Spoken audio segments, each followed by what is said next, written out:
आज आपण नैसर्गिक संख्या, पूर्ण संख्या, पूर्णांक संख्या, परिमेय संख्या, अपरिमेय संख्या आणि वास्तव संख्या हा घटक पाहणार आहोत। त्यात बघा नैसर्गिक संख्या म्हणजे काय?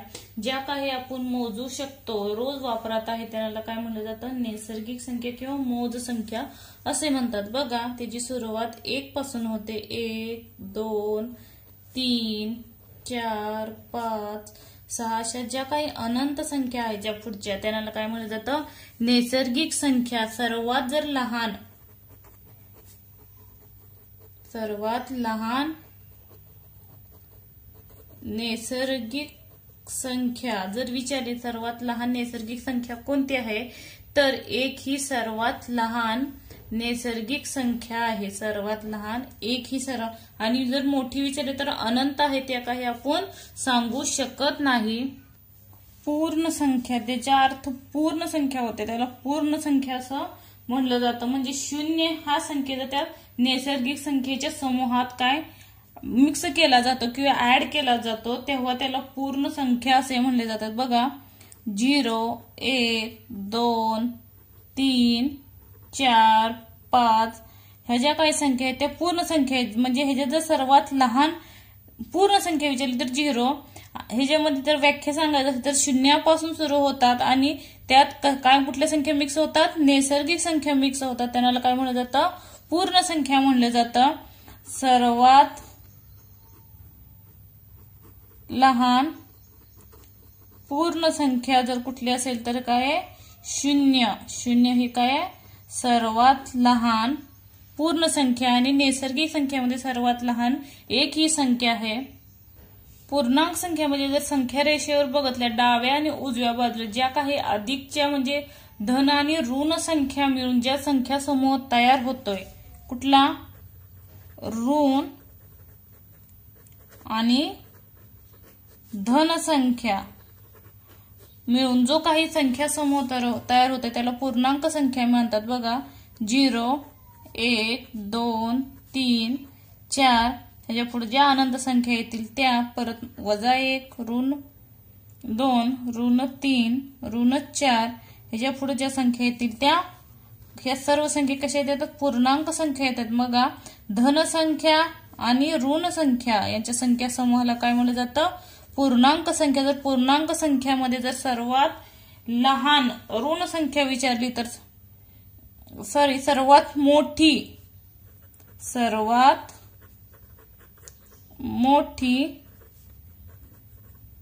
ऋण संख्या कोणती असेल तर ऋण 1 ही सर्वात मोठी ऋण संख्या आणि सर्वात लहान ऋण संख्या सांगू शकत नाही। धन मध्ये आपण बघितलंय 1 ही नैसर्गिक मध्ये सर्वात लहान आहे, 0 ही पूर्ण संख्यामध्ये सर्वात लहान आहे। पूर्णांकामध्ये जर सर्वात मोठी संख्या विचारली असेल तर -1 आहे, सर्वात लहान आपण सांगू शकत नाही। नंतर बघा परिमेय संख्यामध्ये ज्या काही पूर्ण नैसर्गिक संख्या असतील, पूर्णांक संख्या असतील, ह्या संख्या ज्या काही येतात त्या परिमेय संख्या येतात। बघा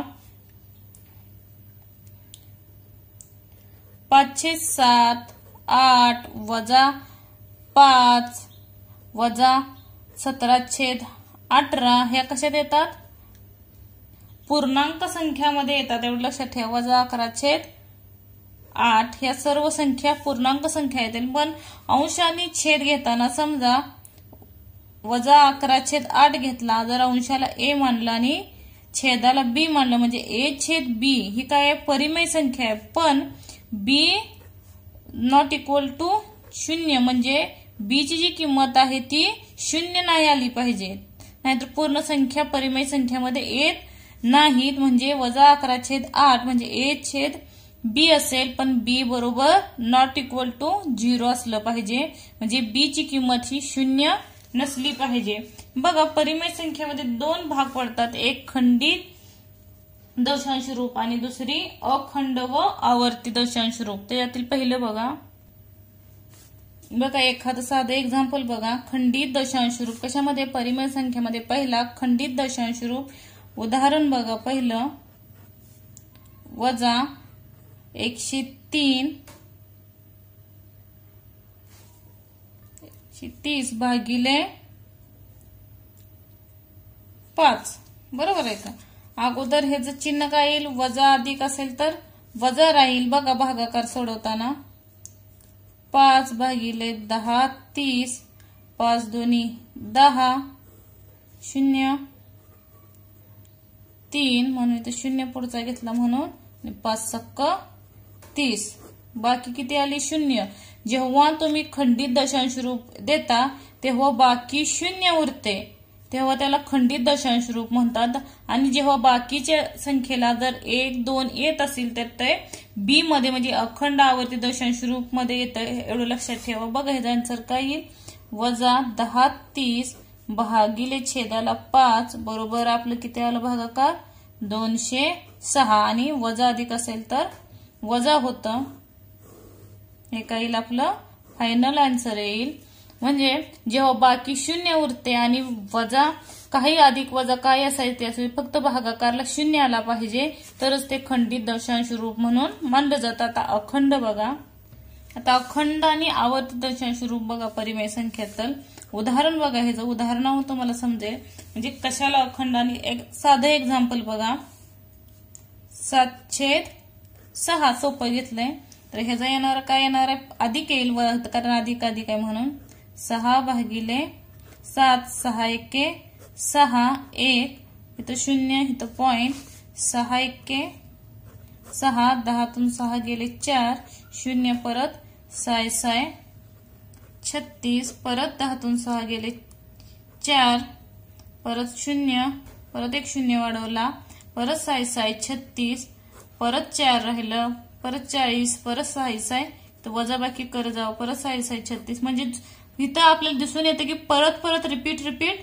ती संख्या येते बरोबर आहे का 4 आणि 0 बरोबर आहे का 40 परत 6 6 36. जेव्हा हे पुन्हा प्रोसेस चालत जाते त्यालाच अखंड व आवर्ती दशांश रूप म्हणतात. म्हणजे बघा याचा आन्सर काय येईल 7/6 बरोबर 1.166 म्हणजे जेव्हा तुम्ही भागाकार करत जाल तेव्हा रिपीट परत 6 6 ही संख्या येते बघा. 7/6 बरोबर लिहिताना बघा एक कुठून रिपीट प्रोसेस झाली 6 पासून झाली बरोबर आहे 1 6 म्हणून ह्याच्यावरती चिन्ह द्यायचं अखंड व आवर्ती, ह्याला अखंड आवर्ती चिन्ह असं म्हटलं जातं. जर 2 संख्या 3 संख्या असेल तर वरती लाईन सुद्धा ओढली जाते किंवा एकच असेल तर डायरेक्ट पॉइंट दिला तरी चालतं. ह्याला काय फायनल आन्सर येईल. म्हणजे इथून आपली काय झाले प्रोसेस परत पुन्हा ती संख्या येत राहील. नंतर बघा अखंड आवर्ती दशांश रूप व परिमेय संख्या. अखंड आवर्ती दशांश रूप मध्ये काय येतं, ज्या काही अखंड परिमेय संख्या आहेत प्रत्येक जी परिमेय संख्या आहे प्रत्येक परिमेय संख्या ह्या काय असते त्या अखंड आवर्तीमध्ये असतात. उदाहरण पाहिलेले आपण कुठली 5/7 असेल किंवा 135/12 असेल किंवा 20/3 असेल. ह्या काय येतात वजा 8 असेल 6 असेल 1000 असेल. ह्या संख्या कशात येतात परिमेय संख्यामध्ये येतात. म्हणजे ह्या ज्या काही परिमेय संख्या आहेत त्या कशात येतात अखंड आवर्तीमध्ये येतात. परत बघा अपरिमेय संख्या. अपरिमेय संख्या म्हणजे काय, ज्या संख्येचे दशांश रूप अखंड असते. आताच बघा ते उदाहरण अखंड असते परंतु आवर्ती नसते. आवर्ती म्हणजे काय, इथं बघा इथं जे एक्झाम्पल बघितलं म्हणजे 30 परत संख्या आली कशामध्ये अखंड आवर्तीमध्ये, ही परिमेय संख्या. पण अपरिमेय संख्यामध्ये त्याला आवर्ती रूपच नसतं. इथं कसं 6 6 6 परत संख्या आली पण अपरिमेय संख्यामध्ये परत ती संख्या येतच नाही. म्हणजे आता वर्गमुळात 2 घेतला अशा ज्या काही पूर्ण संख्या नाहीत त्या येतात बघा 1 4 1 4 2 1 3 5 6 2 3 म्हणजे अशा अनंत संख्या परत कुठलीही संख्या येत नाही बघा. 4 नंतर 1 आलं की 4 नंतर 2 आलं 1 3 5 6 3 म्हणजे तीच परत संख्या येत नाही. म्हणजेच काय, ज्या संख्येचे दशांश रूप अखंड असते परंतु आवर्तीच नसते त्याला आवर्तीच नाहीये म्हणून त्याला काय म्हटलं जातं अपरिमेय संख्या म्हटलं जातं. त्यात पूर्ण वर्ग नसणाऱ्या संख्या येतील. पूर्ण वर्ग म्हणजे काय? वर्गमुळात 2 असेल, वर्गमुळात 3 असेल, वर्गमुळात 5 असेल, 7 असेल, ह्या सर्व संख्या कशात येतात? अपरिमेय संख्या येतील. बघा वर्गमुळात 3 घेतलं तर 1.73205080 अशा अनंत, म्हणजे त्याला आवर्ती रूपच नसतं, त्यामुळे पुढे ही संख्या येऊ शकतात. नंतर बघा वास्तव संख्या. वास्तव संख्या कशाला म्हणलं जातं? ज्या काही आपण आता परिमेय संख्या बघितल्या, परत अपरिमेय संख्याच्या समूहाला काय, त्यांच्या समूहाला काय म्हणलं जातं? जो काही संख्या समूह तयार होतो त्याला काय म्हणलं जातं? वास्तव संख्या म्हणलं जातं. वास्तव संख्या म्हणतात. बघा कुठलं उदाहरण येईल आता? बघा ते 2 परिमेय आणि अपरिमेय संख्या. हे कशात येईल? परिमेय संख्या येईल. वर्गमुळात 3 असेल तर अपरिमेय संख्या. नंतर 0 असेल, 5.83 असेल किंवा -10/3 असेल, -11.34 असेल. ह्या सर्व संख्या ज्या काही यातल्या अपरिमेय संख्या आहेत आणि परिमेय आणि अपरिमेय संख्या आहे त्याच्या संख्या समूहालाच काय म्हणतात? वास्तव संख्या म्हणतात. एवढं लक्षात ठेवा. परिमेय संख्या ही येतात आणि अपरिमेय संख्या ही वास्तव संख्यामध्ये येत असतात. पुढे बघा 9. कोणत्याही संख्येतील अंकांच्या एकक, दशक, शतक असेल, सहस्त्र असेल, दशस्त्र असेल अशा स्थानकानुसार त्या अंकाची स्थानिक किंमत ठरवली जाते. आता एक्झाम्पल बघा, त्याच्यावरून तुम्हाला ही व्याख्या समजली जाईल. म्हणजे कोणत्याही संख्येतील अंकांच्या एकक, दशक स्थानानुसार त्या अंकाची काय असते? स्थानिक किंमत ठरवली जाते. बघा उदाहरण 7854. बघा ह्याची जर स्थानिक किंमत काढायला सांगितली तर 7 ची स्थानिक किंमत किती येईल? 7 ची स्थानिक किंमत त्याच्यापासून किती अंक आहेत? 1 2 3 म्हणजे 7 वर 3 शून्य म्हणजे काय येईल? 7000. हे जी 7 ची स्थानिक किंमत ठरेल. त्याचप्रमाणे 8 ची स्थानिक किंमत बघितली,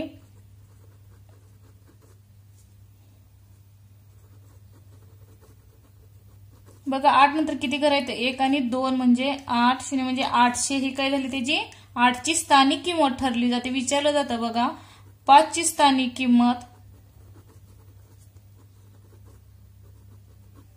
किती येईल? 1 0 म्हणजे 50. 50 ही काय येईल? त्याची स्थानिक किंमत येईल. 4 ची स्थानिक किंमत किती येईल? 4च येईल. बरोबर आहे का? स्थानिक किंमत 4 ही. लक्षात ठेवा. ज्या अंकानुसार कुठलीही मोठी असते त्याला. अजून एखादे एक्झाम्पल बघा. उदाहरण जर 80,536 असेल तर 8 ची स्थानिक किंमत किती येईल?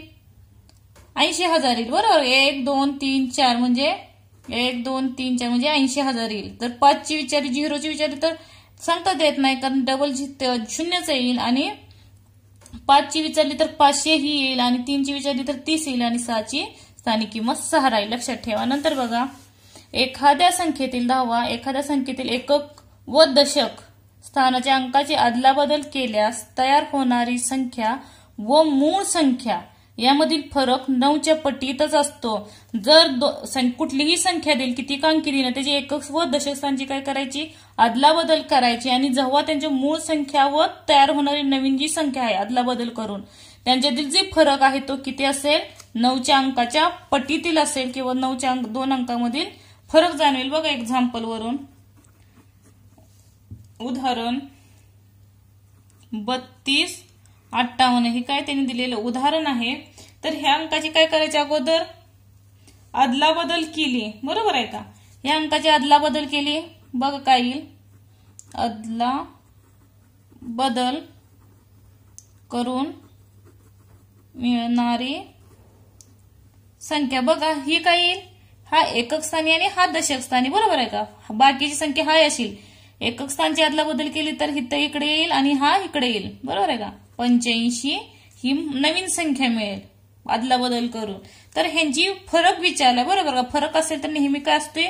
वजाबाकी असतील दशक स्थानी आणि म्हणजे मूळ संख्या आणि तयार होणारी संख्या. तयार होणारी संख्या कुठल्या? 3285 वजा 3258 ह्याची जर वजाबाकी केली तर काय?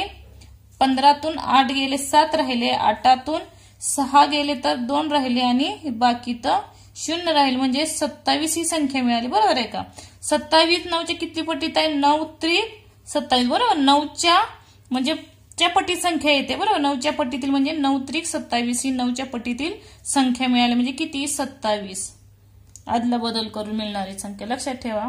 नंतर बघा 11वं काय विचारलं? एखाद्या संख्येच्या दशक व एकक स्थानी समान अंक असेल, एकक व दशक स्थानी समान अंक असेल म्हणजे सारखाच अंक असेल तर त्या संख्येच्या दोन्ही ठिकाणच्या किमतीतील फरक म्हणजे जे काही समान अंक असेल त्या किमतीतील फरक बघा, फरक हा त्या अंकाच्या 10 वजा 9 म्हणजे 9च्याच पटीत का असू शकतो. म्हणजे आता जी बघत त्याच पद्धतीने 9च्या पटीतील असेल पण इथं सारखी संख्या तिथं सारखी संख्या नव्हती. बघा उदाहरण बघा एखादं 35 66 ह्याच्यात एकक स्थानी दोन्ही समान अंक आहेत. बरोबर. एकक आणि दशक स्थानी ह्यांची काय करायचं सांगितले? दशक स्थानिक किंमत ठरवायची अगोदर. तर स्थानिक किंमत काय येईल? 666 आहे. बरोबर आहे. ही संख्याची आदला बदल म्हणजे स्थानिक किंमत ठरवायची. 60 वजा पुढची कुठली आहे? 6 म्हणजे काय येईल? 60 वजा 6 म्हणजे 54. 54 ही 9च्या किती पटीत आहे? बघा 9 संग 54 म्हणजे 9च्या पटीतील संख्या येते. म्हणजे आपण जे सोडवतो ते बरोबर आहे. फक्त स्थानिक किंमतील अंतर बघा 6 नंतर एकच घर आहे म्हणून 60 आलं आणि त्याच्या पुढील अंक 6 आहे. हा असा 6 लिहिला आणि 60 वजा 6 54 आणि जर 9च्या पटीतील बघितलं किंवा भागाकार तुम्ही घालून बघू शकता 9 संग 54. बरोबर आहे का? म्हणजे 9 गुणिले 6 म्हणजेच येणारी संख्या मिळेल आपल्याला. बरोबर. 9च्या पटीतील जर शेवटला दोन्ही अंक समान असेल त्याच्या स्थानिक किंमतीतील फरक करून 9च्या पटीतील संख्याच मिळेल आपल्याला. फक्त काय विचारेल? एखाद्या संख्येचे दशक व समान अंक असेल त्यांची फक्त काय करा सांगतील? स्थानिक किंमतीतील फरक काढा म्हणलं. फरक म्हणले काय येईल? स्थानिक किंमतीतील तर वजाबाकी येईल आणि जो काही वजाबाकी येईल ती फक्त 9च्या पटीतील असते हे लक्षात ठेवा. नंतर बघा एखाद्या संख्येच्या शतक व दशक समान अंक असेल. आता एकक आणि दशक होता. आता शतक व दशक स्थानिक काय असेल? समान अंक असेल तर त्याच्या दोन्ही ठिकाणच्या स्थानिक किमतीतील फरक हा अंकाच्या स्थानिक किमतीतील फरक हा त्या अंकाच्या 1000 वजा 10 अगोदर काय दिलं तर त्यांनी 10 वजा 9 दिलं. सॉरी 100 वजा इथं 100 वजा 10 म्हणजे 90 पटी इतका असतो. 100 वजा 10 म्हणजे 90. अगोदर काय बघितलं इथं? फरक 10 वजा म्हणजे एकक आणि दशक स्थानिक असेल तर 10 वजा 9 असेल आणि शतक आणि दशक असेल तर 100 वजा 10 असेल. बघा उदाहरणावरून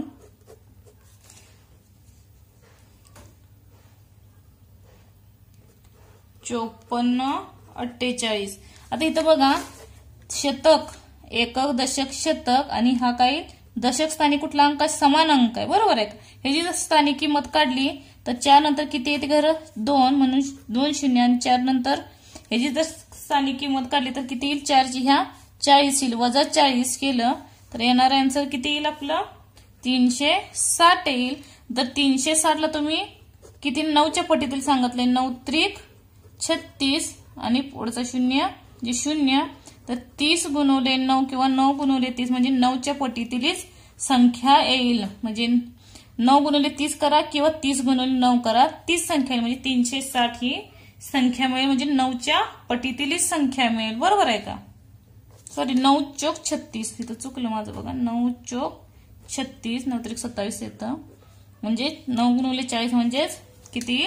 360 ही 9च्या पटीतील संख्या मिळेल. लक्षात ठेवा जर कुठली संख्या शतक स्थानची आणि दशक स्थानची अंक समान असेल आणि त्याची स्थानिक किंमत काढायची. स्थानिक किंमत 400 आली 448 ची आणि 48 ची किती आली? 40 आली. वजाबाकी जी काही संख्या मिळते 9च्या पटीतील.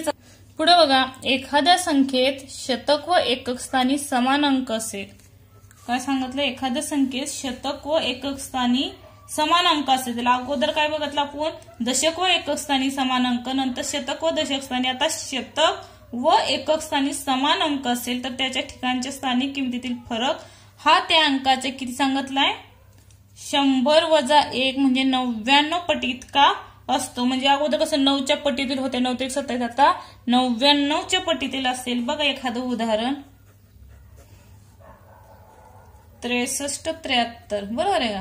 आता काय सांगितलंय? शतक एकक दशक स्थानी कुठला आहे? 3 आहे आणि एकक स्थानी 3 म्हणजे समान अंक आहे. बरोबर आहे का? हे ज्यातील तर सोडवायचं असेल तर बघा हे जी अगोदर स्थानिक किंमत ठरवायची.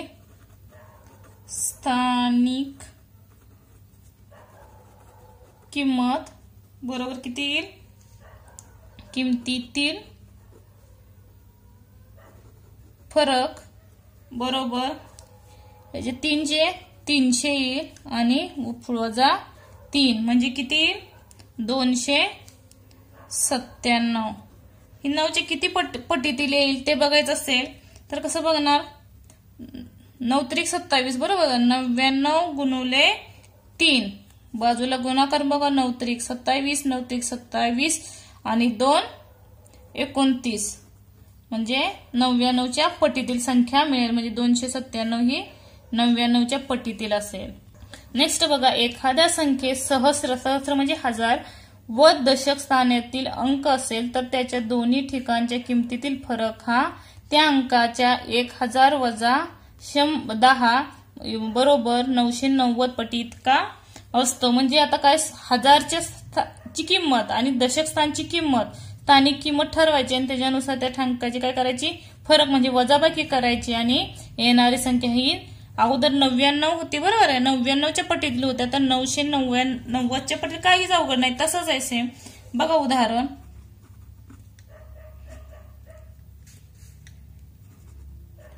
85,359.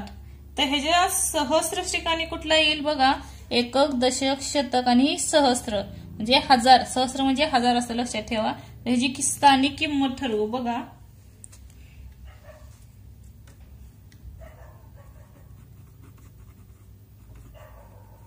स्थानिक किमतीतील फरक बरोबर 5च्या स्थानिक किमतीतील किती सहस्र ठिकाणी म्हणजे 5000 वजा नंतर दशक, एक दशक स्थानी 5 आहे त्याच्यानंतर एकच घर आहे म्हणून 50. बघा 0 10तून 5 गेले, 5 राहिले, परत 0तून 1 गेला 9 राहिला आणि 5तून 1 गेला 4 राहिला म्हणजे 4950 ही आली.